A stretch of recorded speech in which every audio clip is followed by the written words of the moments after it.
Agora que já estudamos os polinômios, podemos passar no nosso estudo de matemática elementar para a aula 8, em que falamos sobre fatoração. Basicamente, a fatoração é escrever uma expressão algébrica, que pode ou não ser polinomial, na forma de um produto de termos. Vamos ver isso um pouco melhor. Nós podemos fazer isso por um fator comum, ou seja, um fator que aparece em todos os termos da expressão algébrica, ou nós podemos fazer por agrupamento, quando nós podemos agrupar termos de forma a fazer aparecer um fator comum. Vamos ver exemplos para que isso fique mais claro. Vejamos primeiro por fator comum, fatoração por fator comum. Vejam nessa primeira expressão aqui. O termo B aparece em todos os termos somados e subtraídos nessa expressão.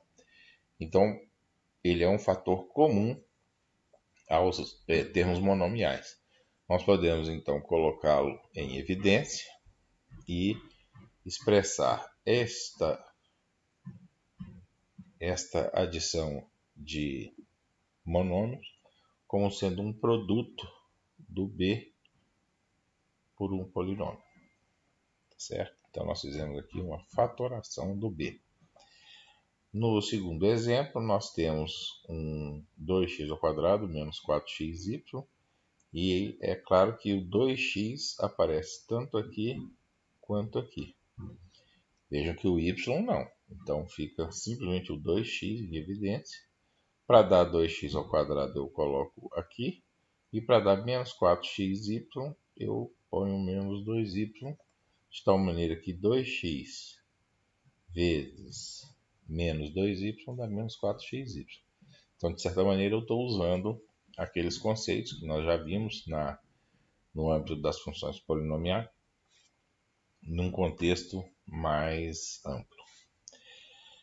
O terceiro exemplo é similar aos demais. Ele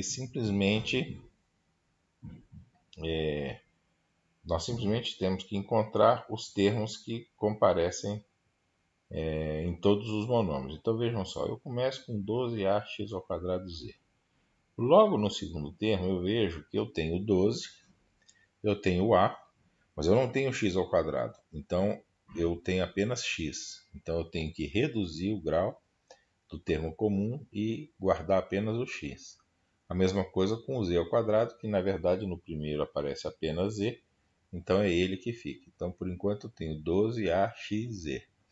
Esse mesmo termo aparece aqui, então eu posso garantir que 12axz é o meu termo comum. Coloco em evidência e abro parênteses e vou construindo esses termos aqui, de maneira a, quando for feita a multiplicação, eu reobter o termo que está no lado esquerdo. Aqui é a mesma coisa, o termo comum é A mais B, e aqui embaixo o termo comum, por conta deste último aqui, é apenas o x. Então, quando se busca um fator comum, é bastante simples, ele geralmente é uma coisa mais evidente. Isso não acontece quando se está pensando em agrupamento. Vamos ver isso como um exemplo. Então vejam, aqui nós temos uma expressão em que não está óbvio qual é o termo comum, porque o primeiro monômio é um x², o segundo é ay, não tem x, o terceiro tem xy, mas não tem a, e o quarto tem ax, mas não tem y. Então é como se parece que eles são totalmente diferentes, mas veja só, eu posso pegar e aos poucos ir agrupando, daí o nome, os termos. Então eu posso colocar o x² e o ax próximos, porque ambos têm x, e eu posso colocar o xy e o ay próximos, porque ambos têm y. Quando eu faço isso, eu posso apenas nesse termo aqui fazer essa separação. E aí tem um termo comum, que é o x, eu coloco em evidência e fica x vezes x menos a. posso fazer a mesma coisa com esse outro termo e obter então y vezes x menos a. Só que agora vejam só o que apareceu. Apareceu que x menos a é um termo comum. Então eu posso usar o que eu já aprendi, colocar o x menos a em evidência e reproduzir o que falta para poder obter a mesma expressão. E aí eu fico com uma fórmula totalmente fatorada. Vejam que isso não é único. A fórmula de fatoração não é única. Eu poderia ter unido o x ao quadrado com o xy e o ay com o ax. Isso me daria uma outra fórmula fatorada, mas que seria equivalente a essa, porque, claro, dá o mesmo resultado. Ok, vamos passar então para a segunda. Vejam que eu tenho A, B, B, mas eu tenho também, então eu posso fazer o agrupamento dessa maneira. Eu posso colocar o 2 em evidência, que eu fico aqui com A mais B. Foi o que foi feito aqui. E aqui, na verdade, teria que ser x, né? Não y, x. Eu posso colocar agora o x em evidência, eu ficarei também com A mais B. E agora A mais B passa a ser um fator comum. E eu fico então com A mais B vezes x mais 2, que é o que está aqui. No último exemplo, nós temos um termo bastante grande, com y. E se eu olhar de uma vez assim, parece que não tem jeito de fazer uma fatoração. Mas vejam só, eu posso pensar em colocar esse 5 com y ao quadrado como sendo 1 grau a menos só que esse daqui, me dá a percepção de que ele tem alguma coisa a ver com esse aqui, porque esse aqui também tem 1 grau a menos do que esse, e é y menos 5. Então o que eu faço? Eu coloco y ao quadrado agrupando esses dois aqui. Então eu faço isso, fica y menos 5.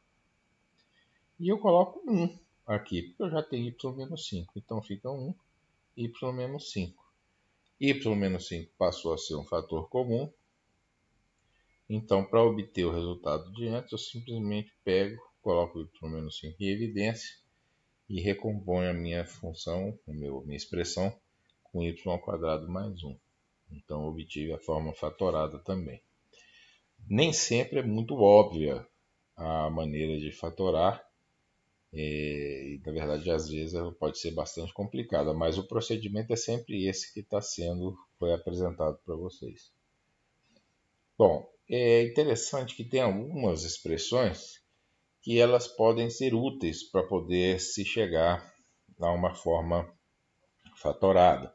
São chamados binômios e trinômios. Bom, então aqui eu tenho um a mais b ao quadrado. Se eu fizer a mais b vezes a mais b, o que eu obtenho, fazendo um produto, nada mais é que isso aqui. A mesma coisa do a menos b, se eu fizer o produto, eu obtenho isso aqui. Tanto na física quanto na própria matemática, simplesmente, essas expressões aparecem com muita frequência. Então é muito importante tê-las mais ou menos na cabeça quando se estuda alguma coisa de física, ou se estuda alguma coisa de matemática. Não é necessário decorar, elas vão ser usadas tantas vezes que elas vão acabar ficando na memória automaticamente, tá? Mas não se preocupem em decorar, não. Façam os exercícios que forem aparecendo no nosso e-book e elas vão sendo assimiladas à medida que vocês forem trabalhando. Uma outra que aparece então são as chamadas quadrados de soma ou diferença. Né? O quadrado da soma é a primeira, o quadrado da diferença é a segunda. Nós temos também essa expressão, que é um produto da soma pela diferença, que também aparece com extrema frequência. E vejam que quando eu tenho uma coisa assim, eu posso fatorar nessa maneira. Aqui a ideia é a mesma. Se eu tenho uma expressão assim, eu posso fatorá-la assim. Isso aqui é um termo fatorado, porque é A mais B vezes A mais B. Né? Esse aqui eu posso fatorar dessa maneira, que é um A menos B vezes A menos B. Finalmente, nós temos os termos cúbicos, que também aparecem com uma boa frequência, e eles, da mesma forma, fatoram uma expressão relativamente complexa, que está à direita, no termo fatorado, que é A mais B, vezes A mais B, vezes A mais B, que é a mesma coisa que A mais B ao cubo. Então, é uma maneira de fatorar também o cubo da soma ou o cubo da diferença. O cubo da soma aqui, o cubo da diferença aqui. Tá bom? Então, às vezes, essas expressões podem ser úteis para se poder proceder a uma fatoração mais rapidamente. Com isso, nós terminamos essa parte de fatoração e podemos, então, passar para outras das nossas aulas. Eu agradeço a atenção de todos e agradeço por estarem assistindo a nossa aula. Muito obrigado a todos.